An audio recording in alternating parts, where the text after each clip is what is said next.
What should you eat during an intermittent fast? And more specifically, I'm going to share with you the 3 foods you must avoid if you're fasting in this video. Hey guys, Yuri here. How's it going? New York Times bestselling author, renowned holistic nutritionist and fitness expert, and I'm here to help you live a healthier, fitter, and more prosperous life. In this video, I'm going to walk you through 3 foods you must avoid if you're doing a one-day fast. Now, let me kind of preface this by saying, if you're doing a one-day fast, I have a little secret to tell you. You should probably be avoiding all foods, okay? Because otherwise you're not really doing a one-day fast.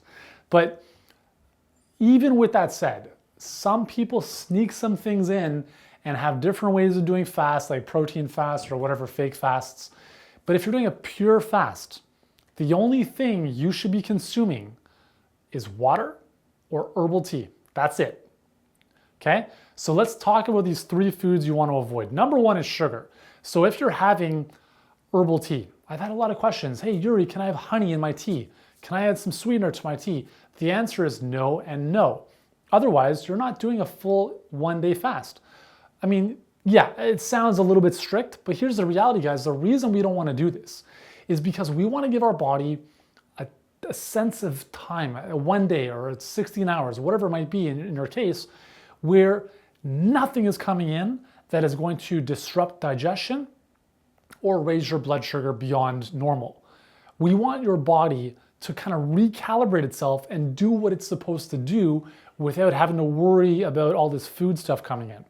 So if you have sugar, for instance, if you have honey in your tea, normally honey, manuka honey, raw honey, totally fine in small quantities. But here's the thing, if we're doing a fast, you're not having another food coming in.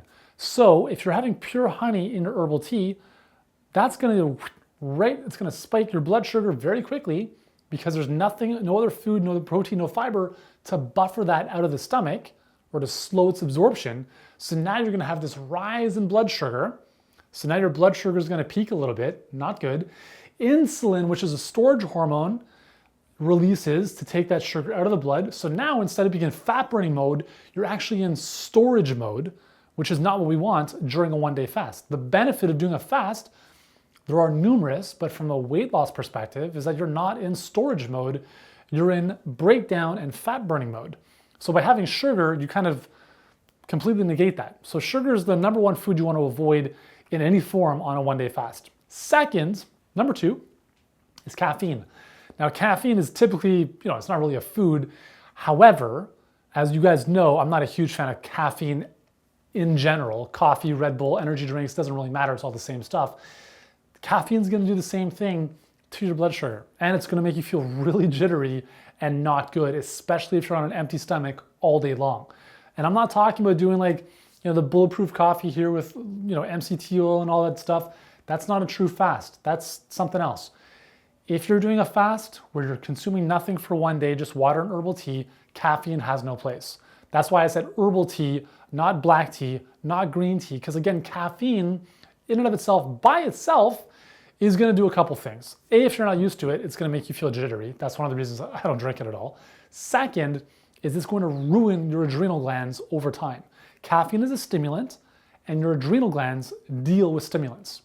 They deal with stress. Stimulants are a form of stress in the body, so you're gonna drink the caffeine, your adrenal glands are gonna pump out adrenaline, and that's why you feel all jazzed up and ready to go for about an hour. And then you hit the crash. And then you're like, oh my God, I need more caffeine. And it becomes a vicious cycle. So not good for the adrenals. And the second thing it does is that it almost does the exact same thing as sugar. Because of what it does to the adrenals, when we pump out that adrenaline, adrenaline's gonna break down stored fuel and raise blood sugar. So now, more so than normal. So it's gonna rise our blood sugar, insulin's gonna be secreted, it's gonna take all that sugar out of the blood, you're gonna have a crash, and you're gonna go through this up and down roller coaster all day long. So caffeine, not good on a one-day fast, not good in general. And the third food is really the whole category of calories, okay? So the benefit of fasting is that you're tapping into your body's ability to spend time in a fasted state. There's 2 states in the body. There's fed and fasted. That's it when we're talking about this type of discussion. fed state is when you're eating food and digesting food. A very labor, energy intensive process. When you're always eating food, you're always digesting, your hormones are working to store all that stuff, your stomach's working hard, enzymes are being produced, intestines are working, blah, blah, blah, a lot of stuff going on. Your body doesn't have a lot of energy to do other things. How did you feel after last Thanksgiving dinner? Not really energized, probably, right? I certainly remember when I was younger, at least, several food comas where I was like falling asleep at the table or falling asleep on the couch afterwards. Guys, I've written the New York Times bestselling book on this topic, the all-day energy diet. What I've realized is that energy is a zero-sum game. You either have energy for something, and that's going to take energy away from something else, inside the body at least. So if we're digesting food all the time, we don't have energy to do other things. And the beautiful thing with the fasted state is that your body now has all of this energy freed up to now scavenge and repair and recycle all sorts of junk that needs to be dealt with inside your body. And that's not able to happen at a optimal frequency or optimal level if you're always eating food. So calories in any way, shape, or form, obviously 1,000 calories will be more intense on the system than 5 calories. But if we want to do a pure intermittent one-day fast, I would strongly recommend 0 calories. And that doesn't mean you can have Coke Zero. Okay, none of that garbage. Just keep it simple. Water, herbal tea. Don't even ask me in the comments, like, is this okay to add? Like, just keep it simple. Apple cider vinegar, if you're wondering, cool. Lemon juice, cool. Other than that, if it has calories or if it has sugar or if it has anything that's going to require excess digestion, don't even bother.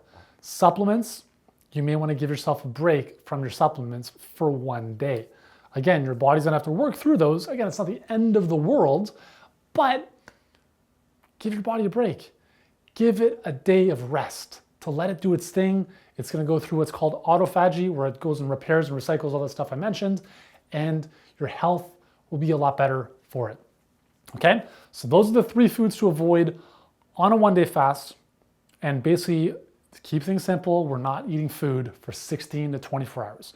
Water, herbal tea. We good? Cool. Thank you so much for taking the time out of your day to watch this video. If you've enjoyed this, I think you'll also enjoy a really cool resource I've got, which you can actually have for free. It's called the Intermittent Fasting Cheat Sheet. You can grab it below this video in the description, or there should be a button on the video. And inside this Intermittent Fasting Cheat Sheet, you're gonna get the 3 protocols on how to do intermittent fasting. There's 3 different ways you can do it. And I'm gonna answer 19 of the most common questions that have ever been asked to me about fasting. So if you have a question about, like, is it good for thyroid, adrenals, can I do it if I'm this or that?